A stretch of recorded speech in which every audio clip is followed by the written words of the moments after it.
జై శ్రీమన్నారాయణ. అందరికీ నమస్కారం. మరి మనం ప్రతిరోజు చెప్పుకునే విష్ణు పురాణంలో నిన్నటి వీడియోలో కాలయవనుడు అనే ఒక యవనరాజు మరి మధుర మీదకు దండెత్తి రావటం, అలాగే ఆ కాలయవనుడిని బలభద్రుడు ఒక గుహలోకి తీసుకువెళ్ళటం అంతవరకు కూడా మనం తెలుసుకున్నాం. మరి ఆ గుహలో ఒక ముచికుందుడు అనే రాజు నిద్రపోతూ ఉన్నాడు. మరి అక్కడ ఏం జరిగింది అనే విషయాలు ఈరోజు వీడియోలో తెలుసుకుందాము. మరి ఆ గుహలో ఒక విశాలమైన వేదిక, దానిపై ముసుగు వేసుకొని పడుకున్నాడు ముచికుందుడనే ఒక రాజు.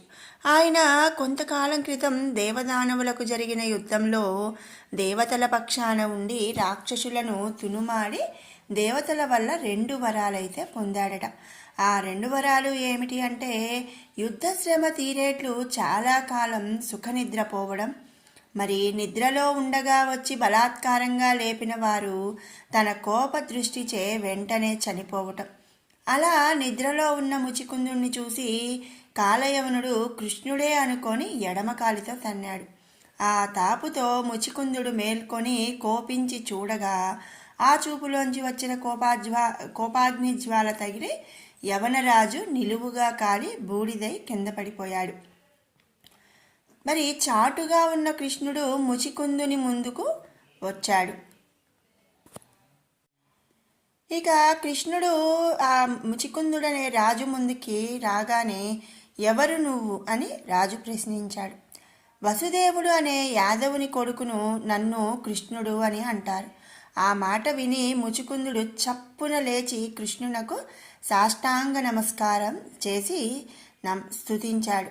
దేవదేవ, దేవదానవ యుద్ధమైన తరువాత ఇంద్రుని మాటపై ఈ కొండ గుహలో నిద్రించడానికి నేను వస్తూ ఉండగా గార్జుడు అనే ముని నన్ను చూచి, రాజా, ద్వాపర యుగాంతమందు భూభారం తీర్చడానికి మహావిష్ణువు యదువంశం నందు దేవకీ వసుదేవుల కొడుకుగా జన్మిస్తాడు. మరి కృష్ణుడు అనే పేరు గలవాడు నీకు ఆ దేవుని దర్శనమవుతుంది, శుభప్రదుడవుతావు అని చెప్పాడు. శ్రీకృష్ణ దయచేశావా అంటూ ముచికుందుడు మాట్లాడుతున్నాడు. మరి ముచికుందుని మాట విని ముకుందుడు ప్రసన్నుడై అన్నాడట, రాజా, నా మాట వల్ల దివ్య భోగాలను అనుభవించి మంచి వంశంలో పుట్టి వైభవంగా పూర్వజన్మ జ్ఞానం కలిగి నీకిష్టమైన లోకంలో ఉండు అని చెప్పి శ్రీకృష్ణుడు చెప్పాడు.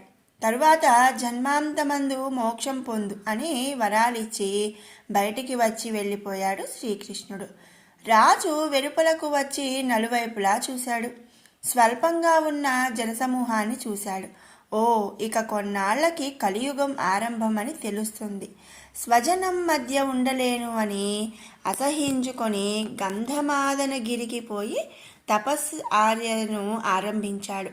కృష్ణుడు శత్రువులను పరిమార్చి వారి సంపదలను సంగ్రహించి తెచ్చి తాతకిచ్చాడు.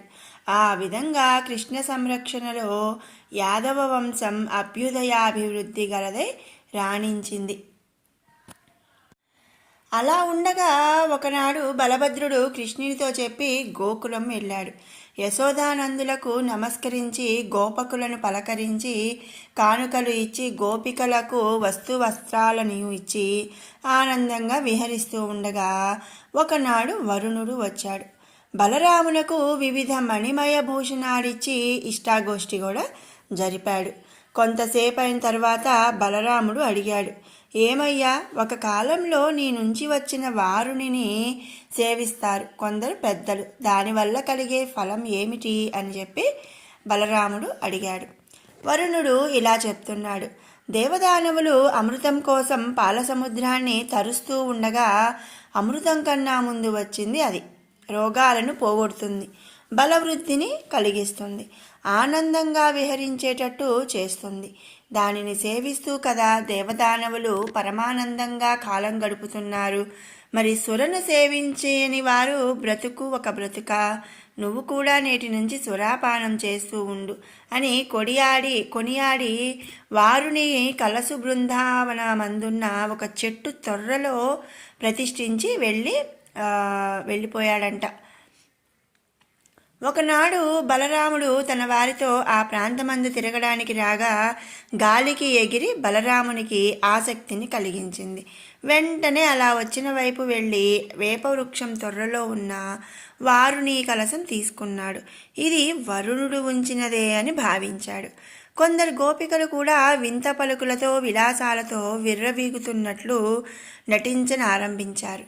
కొంతసేపు వారితో వినోదించి అలసి సొలసి జలక్రీడకు సంకల్పించి యమునను తనకు దగ్గరగా రమ్మని ఎలుగెత్తి పిలిచాడు. రాలేదు. దానితో కోపించి, ఓ యమున, ఇదిగో చూడు, నా చేతితో గాని దీనితో నీ బ్రతుకు 1000 బారలు వేస్తాను. నా పిలుపు వినిపించలేదా? అంతమంది నుంచి ఉన్నావా అని లేచి యమున గట్టుకి వెళ్ళి నాగలిని నీళ్లలో ముంచి లాగేశాడు. అంతే, పెద్ద ధ్వని. అది విని వేల్పును పైనుంచి ఆశ్చర్యంగా చూస్తూ నిల్చున్నారు. అంతటా యమున పెద్ద పెద్ద పాయలై బృందావనంలో ప్రవేశించింది.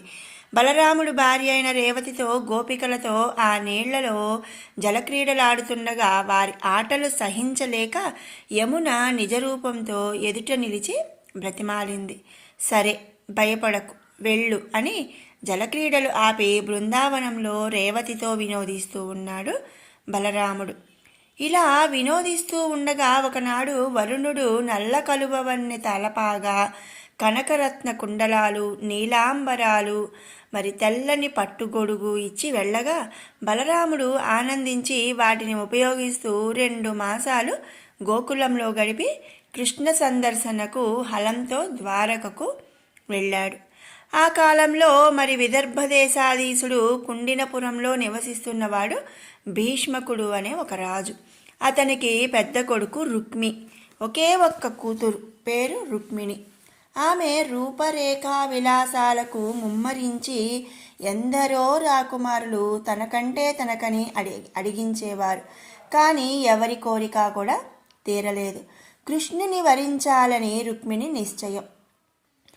ఇక రుక్మిణిని పరిగ్రహించాలని కృష్ణుని సంకల్పం. కానీ ఆమె పెద్దన్న రుక్మి శిశుపాలునికి ఇవ్వాలని పట్టుదల గలవాడే ఉన్నాడు. మరి ఈ విధంగా మరి ఒక్కొక్కరు ఒక్కొక్క రకంగా సంకల్పించుకున్నారు కాబట్టి మరి తర్వాత ఏం జరిగింది అనే విషయంని, మరి రుక్మిణి శ్రీకృష్ణుని పరిగ్రహించిందా లేక శిశుపాలునికి ఇచ్చి తన అన్న రుక్మి పెళ్లి చేశాడా, అసలు ఏం జరిగింది అనే విషయాన్ని మనం రేపటి వీడియోలో తెలుసుకుందాము. మరి మరిన్ని అప్డేట్స్ కోసం మీరు మన ఛానల్ని అయితే సబ్స్క్రైబ్ చేసుకోండి. ఈ వీడియో నచ్చినట్టయితే లైక్ చేయండి, షేర్ చేయండి. Thanks for watching.